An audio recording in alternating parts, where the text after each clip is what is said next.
எனக்கு நிறைய கோல்ஸ் இருக்குங்க, ஆனால் எதுவுமே பண்ண முடியல, ரொம்ப டிஸ்ட்ராக்ட் ஆகுறேன், என்ன பண்ணலாம்? எப்படி சில விஷயங்கள் மேலே இருக்கும் ஃபோக்கஸ் மட்டும் சீக்கிரமாக குறையுது, ஆனால் வேறு சில விஷயங்களை பற்றி யோசிக்கும் போது அதை செய்யும்போது மணிக்கணக்காக அதிலே உட்காடுறோம். தெரிஞ்சுக்கலாமா? அதுக்கு முன்னாடி வணக்கம், நீங்கள் கேட்டுட்டு இருக்குது திஸ் லைஃப் டிக்கெட் பாட்காஸ்ட். நான் உங்கள் விபி. டிஸ்ட்ராக்ஷன்ஸ் ரெகுலர் பேசிஸில் நம்ம எல்லாரும் எக்ஸ்பீரியன்ஸ் பண்ணுற ஒரே விஷயம் தான் இதாங்க. சிம்பிள் டேர்ம்ஸில் சில விஷயங்கள் செய்யணும்னு லிஸ்ட் வச்சுருப்போம், அதுலேருந்து வேறு சில விஷயங்கள் மேலே அட்டென்ஷன் டைவர்ட் ஆகிடுது. ரோட்டில் போயிட்டுருப்போம், போஸ்டரோ ஒரு கடையோட கூட்டத்தையோ லைட்டையோ இல்லை நம்ம மண்டையில் லைட் எறிகிற மாதிரி யாராவது பார்த்துட்டோ போவோம். அப்போது நம்ம கூட பக்கத்தில் இருந்தவங்க ஏதோ பேசிகிட்டு இருந்திருப்பாங்க, அது நம்ம காதுலேயே விழுந்திருக்காது. கொஞ்ச நேரம் பிளாங்க் ஆகிடுவோம். சாரி, கவனிக்கல, என்ன சொன்னீங்க அப்படின்னு கேட்போம். எக்ஸாம்க்கோ இல்லை ஏதாவது ஆர்டிக்கல் ஒரு புக் படிச்சுட்ருப்போம், திடீர்னு என்ன ஆச்சுன்னே தெரியாதுங்க.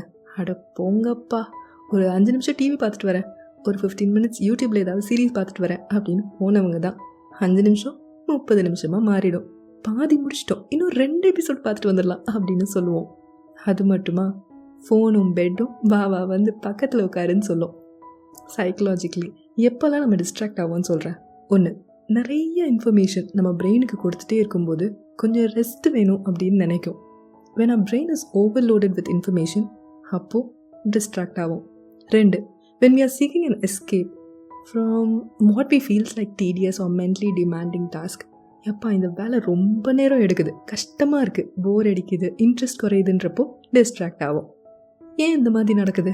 நம்ம அட்டென்ஷனில் நடக்கிற இந்த constant shift is a cognitive reflex.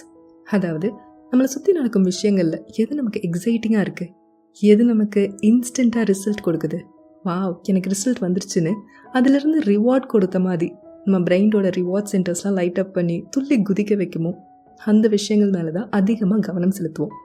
Human brain is hard wired to seek instant gratification. உதாரணத்துக்கு, ஏதாவது ஒரு பிக்சரை சோஷியல் மீடியாவில் போஸ்ட் பண்ண உடனே ஃபோனை கீழே வச்சுட்டு உட்காந்துட்ருப்போம். ஃபர்ஸ்ட் வர நோட்டிஃபிகேஷன் பிங் இருக்குல்ல, அது மனசை எக்ஸைட் பண்ணும். நம்ம பிக்சருக்கு தான் ஏதாவது லைக் ஒரு கமெண்ட் வந்திருக்குமோன்னு யோசிக்க வைக்கும், எதிர்பார்ப்போம். அது நார்மல் நோட்டிஃபிகேஷனாக இருந்தால் இப்போ இந்த அட்வர்டைஸ்மெண்ட் நோட்டிஃபிகேஷன் அவசியமா அப்படின்னு சலிச்சுப்போம். லைக் வந்த உடனே மனசு துள்ளி குதிக்கும். ஒரு விஷயம் பண்ணோம், டக்குன்னு ரிசல்ட் கிடச்சிருச்சு, ரிவார்ட் சென்டர் இந்த brain lights up to secrete a dopamine which is happy hormone. So இதான் இன்ஸ்டன்ட் கிராட்டிஃபிகேஷன் சொல்லுவோம். எப்போல்லாம் எதை பண்ணும்போதெல்லாம் நமக்கு இந்த இன்ஸ்டன்ட் கிராட்டிஃபிகேஷன் கிடைக்குதோ அப்போல்லாம் வில் ஃபீல் குட். நம்ம இன்னும் நிறையா இந்த மாதிரி சின்ன சின்ன விஷயங்களை நோக்கி போக ஆரம்பிப்போம். பவர் ஆஃப் ஹேபிட்ன்ற புக்கில் சொல்லியிருப்பாங்க, சின்ன சின்ன விஷயங்கள் தான் ஹேபிச்சுவல் பிஹேவியராக மாறுதுன்னு.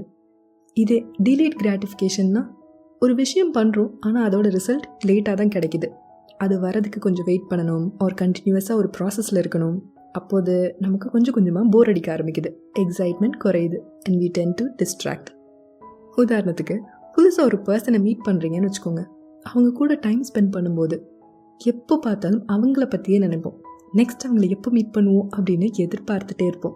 வேறு எந்த விஷயத்தை காட்டிலும் இவங்க மேலே ரொம்ப கான்சன்ட்ரேட்டாக இருப்போம், டிஸ்ட்ராக்ட் ஆக மாட்டோம். இது எதனாலனா, புதுசாக ஒரு விஷயம் இருக்குதுன்னு வச்சுக்கோங்க, அப்போது அதை பற்றி இன்னும் தெரிஞ்சுக்கணும், அந்த க்யூரியாசிட்டி, அவங்க லைக்ஸ் என்ன, டிஸ்லைக்ஸ் என்ன, அவங்க யார் எப்படி அப்படின்ற தெரிஞ்சுக்கணுன்ற எக்ஸைட்மெண்ட் வில் ஹோல்ட் யூ. அதுக்கப்புறமா ஓரளவுக்கு தெரிஞ்ச பர்சனாக மாறினதுக்கப்புறம் எப்பயுமே மைண்டில் அவங்க ஓடிக்கிட்டே இருக்க மாட்டாங்க. இருக்கிற வேறு சில ஒர்க்ஸ், ஃப்ரெண்ட்ஸ், ஸ்டடீஸ்க்குன்னு வேறு வேறு டாபிக்ஸில் உங்கள் கான்சன்ட்ரேஷன் ஸ்ப்ளிட் ஆக ஆரம்பிச்சிடும். நீங்கள் கேள்விப்பட்டிருக்கீங்களான்னு எனக்கு தெரியல, ரிலேஷன்ஷிப் ரொம்ப ஸ்ட்ராங்காக ரொம்ப லாங் லாஸ்டிங்காக இருக்கும்போது சில எஃபர்ட்ஸ் 2 சைடில் இருந்துமே சில ஸ்பார்க்ஸ் அப்பப்போ இருந்துகிட்டே இருக்கணும் அப்படின்னு சொல்லுவாங்கல்ல, இதனால தானே என்னவோ. அப்புறம் புதுசாக பையன் பியானோ வாங்கியிருக்கான், 24 ஹவர்ஸும் அது கூடயே தான் உட்காந்துட்ருக்கான். ஸ்கூலுக்கு போகிறது முன்னாடியும் சரி, ஸ்கூல் விட்டு வந்த உடனேவும் சரி, நேராக பியானோ நோக்கி தான் போவான், அதை ப்ளே பண்ண ஆரம்பிச்சிடுவான்னு சொல்லுவாங்க. ஒரு 2-3 வாரம் கழித்து ஏன்டா இன்னைக்கு பியானோ வாசிக்கல அப்படின்னு நம்ம கேட்போம். ஏன்னா ஆல்ரெடி டிஸ்ட்ராக்ட் ஆகியிருப்பாங்க. எப்பயும் புதுசாக ஒரு விஷயத்தை தெரிஞ்சுக்க நமக்கு இருக்கும் எக்ஸைட்மெண்ட் இருக்குல்ல, அந்த இன்ட்ரெஸ்ட்டும் அதுக்கு கொடுக்கும் கான்சன்ட்ரேஷன் அந்த லேர்னிங் ப்ராசஸ் ஸ்டேஜில் இல்லை. பியானோ ப்ளே பண்ணுறோம், 1 மாதத்துலேயே ஏஆர் ரஹ்மானுக்கே டஃப் கொடுக்க போகிறோம் அப்படின்னு நினைக்கும் நமக்கு எல்லாமே சீக்கிரம் நடக்கணும். பிஸ்னஸ் ஸ்டார்ட் பண்ணுறோம், சேல் பண்ணுறோம், ப்ராஃபிட் பண்ணுறோம் அப்படின்னு நினைக்கும் நமக்கு இன்ஸ்டன்ட் கிராட்டிஃபிகேஷன் எல்லாம் டக்கு டக்குன்னு நடக்கணும். ஆனால் இதெல்லாம் டிலே ஆகும்போது பியானோ ப்ளே பண்ணியாச்சு, தப்பாகுது, திரும்பி தப்பாகுது. ஒரு சாங் ப்ளே பண்ணியாச்சு, ஆனால் இன்னொரு டோன் கிடைக்கவே மாட்டேங்குது, ப்ராக்டிஸ் பண்ணி பண்ணி அழுத்து போயிடுது. பிஸ்னஸ் ஸ்டார்ட் பண்ணியாச்சு. ஃபர்ஸ்ட் 1 வீக்கில் இருந்த ஹைப் அப்புறம் இல்லை. போட்டிக்கு வேறு சில பிராண்ட்ஸ் வேறு அதுக்குள்ளே வந்துருச்சு. என்ன இன்னோவேட் பண்ணுறதுன்னு தெரியாமல் பிஸ்னஸ் டல் ஆகிடுது. அப்புறம் ஒரு 2 வீக்ஸ்க்கு அப்புறம் தான் ஃபர்ஸ்ட் சேல் நடக்குதுன்னா that delay in the result அது நம்மளால ஏற்றுக்க முடியல. அதுக்கு மேலே இருக்கும் இன்ட்ரெஸ்ட்டும் குறைய ஆரம்பிக்குது. டிலேட் கிராட்டிஃபிகேஷனுக்கு இன்னொரு நல்ல எக்ஸாம்பிள் என்ன தெரியுமா? எக்ஸாமுக்கு படிக்கிறது. நமக்கு தெரியும் எக்ஸாமுக்கு இன்னும் 1 வாரம் இருக்குது. டாபிக்ஸ் கவர் பண்ண நிறையா இருக்கிறதுனால தான் 1 வாரம் ஸ்டடி கேப் கொடுத்துருக்காங்க. பட் படித்து 1 வாரத்துக்கு அப்புறம் எழுதி அப்புறம் ஒரு வீக் அப்புறம் தான் ரிசல்ட் வரும். அந்த ரிசல்ட் மேலே எனக்கு இன்ட்ரெஸ்டே இல்லை அப்படின்னு இருக்கும்போது எக்ஸைட்மெண்ட் குறையுது. Delayed rewards, delayed happy moments leads to distraction. Reward உடனே கிடைக்கும்போது என்ன பண்ணுறோம்? சீக்கிரமாக ரிவார்ட் கிடைக்கும் விஷயங்கள் மேலே அட்ராக்ட் ஆகிறோம். இதுக்கு பேர் தான் ப்ரெசன்ட் பயஸ்னு சொல்லுவாங்க. த tendency to favour immediate rewards over the future once. அந்த டிலேவை நம்மளால் ஹேண்டில் பண்ண முடியலங்க, அதான் உண்மை. எனக்கு உடனே ஏதாவது ரிவார்ட்ஸ் கிடைக்கணும், I want to feel excited and happy அப்படின்னு நினைக்கிறோம். முக்கியமாக இந்த ஈஸிலி ஆக்சசிபிள் டெக்னாலஜி ட்ரிவன் வேர்ல்டில் இப்போ ஒரு டாஸ்க் பண்ணி அதோட ரிசல்ட் வர லேட் ஆகும். எக்ஸாமுக்கு படித்து அதோட பெனிஃபிட் ஃப்யூச்சரில் தான் கிடைக்குதுன்னு சொன்னால் அதுக்கு பதிலாக என்னால் டக்குன்னு இப்போவே ஒரே கிளிக்கில் ஒரு யூடியூப் வீடியோ பார்த்துட்டு கொஞ்சம் relax ஆகிடுவேன். I'll feel calm, happy and I got the reward of happinessன்னு நினைப்போம். பட் இந்த சின்ன சின்ன டிஸ்ட்ராக்ஷன்ஸ்னால தான் you're not improving yourself in any particular area.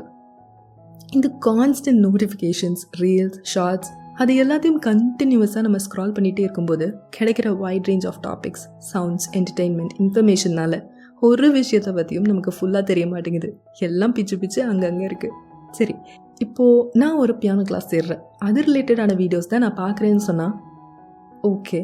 அப்போது அதை கண்டினியூஸாக இம்ப்ளிமெண்ட் பண்ணியிருந்தா, லேர்னிங்ஸை இம்ப்ளிமெண்ட் பண்ணியிருந்தா இந்நேரத்துக்கு நம்மளும் நெக்ஸ்ட் ஸ்டேஜ் வந்திருப்போம். ஆனால் நம்ம என்ன பண்ணுறோம்?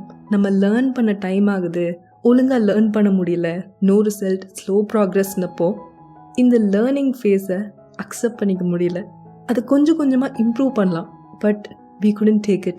அதில் இன்னும் கான்சன்ட்ரேட்டடாக, டெடிக்கேட்டடாக ஒர்க் பண்ணலாம். Let's be kind to our செல்ஃப்னு இல்லாமல் நமக்கு தான் வரல, நல்ல பியானோ வாசிக்கிற வீடியோஸ் அதையாவது பார்ப்போம் அப்படின்னு அதை பார்க்க போயிடுவோம். இப்போ என்னாகும்?